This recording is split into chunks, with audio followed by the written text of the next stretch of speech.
బోధ్ నియోజకవర్గంలోని అటవీ శాఖ కార్యాలయం ఎదుట ఆదివాసీలు ఆందోళనకు దిగారు.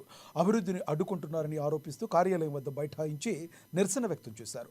గతంలో కూడా మారుమూల ప్రాంతాలైన అజ్జర్ వజ్జర్ గ్రామ పంచాయతీల్లో బిఎస్ఎన్ఎల్ టవర్ రాగా అటవీ శాఖ అధికారులు అడ్డుకున్నారన్నారు. దాంతో ఇప్పటికీ రేషన్ బియ్యం కోసం సోనాల వెళ్లాల్సి వస్తుందని, ఏదైనా ఎమర్జెన్సీ పరిస్థితుల్లో ఫోన్ చేద్దామన్నా సిగ్నల్ లేని దీన పరిస్థితి నెలకొందని వారంతా తీవ్ర ఆవేదన వ్యక్తం చేశారు. ఇప్పుడు సైతం త్రిపేజ్ కరెంట్ లైన్ వేస్తుంటే నిబంధనల పేరుతో అడ్డుపట్టడం ఎంతవరకు సమంజసమని ప్రశ్నించారు. ఇలా ఆదివాసుల గూడాల్లో అభివృద్ధి పనులను అడ్డుకోవడం ఏంటని నిలదీశారు. వారం రోజుల్లోగా పనులు ప్రారంభించేలా చూడాలని, లేని ఎడల ఊరంతా కలిసి అటవీశాఖ కార్యాలయం వద్దనే బైఠాయించి వంటా వార్పు చేపడతామని హెచ్చరించారు.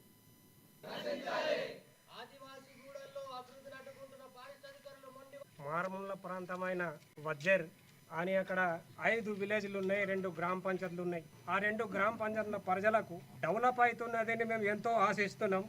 కానీ ఎప్పుడైతే డెవలప్ కొరకు పని చాలు చేస్తారో ఆ రోజు వచ్చి ఫారెస్ట్ డిపార్ట్మెంట్లు ఎప్పుడు అడ్డుకుంటూనే ఉంటున్నారు. ఇంతకుముందు బీటీ రోడ్ అప్పుడు కూడా ఫారెస్ట్ డిపార్ట్మెంట్లే అడ్డుకున్నారు. తర్వాత కరెంట్ వచ్చింది ఫస్ట్, అప్పుడు కూడా ఫారెస్ట్ వాళ్ళు ఆపిండ్లు.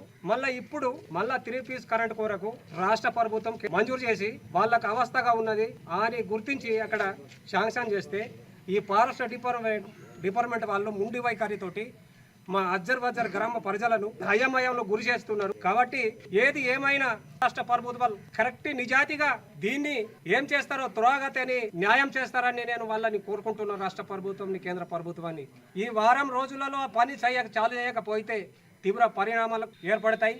రోడ్డు దిగ్బంధం చేస్తాం. చిన్న పెద్ద తేడా లేకుండా ఈ బోత్ ఫారెస్ట్ ఆఫీస్ ముందట వచ్చి కూర్చుంటాం. మంట మార్పు చేసుకుంటాం. ఇక్కడ ఉంటాం. వర్షం వచ్చినా ఎండ వచ్చినా ఏమన్నా కానీ ఏంటిది, ఇది 100 సంవత్సరాల నుంచి మేము అక్కడ నివాసిస్తున్నాం.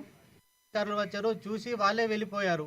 అంటే పలానా ఎక్కడి నుంచి ఉన్నదో ఆల్రెడీ చూపెట్టినారు కూడా. తర్వాత కాంట్రాక్ట్ పనులు చాలు చేస్తే ఈ పనులు ఆపేయాలని పర్మిషన్ లేదని వాళ్ళని ఆపేయడం జరిగింది.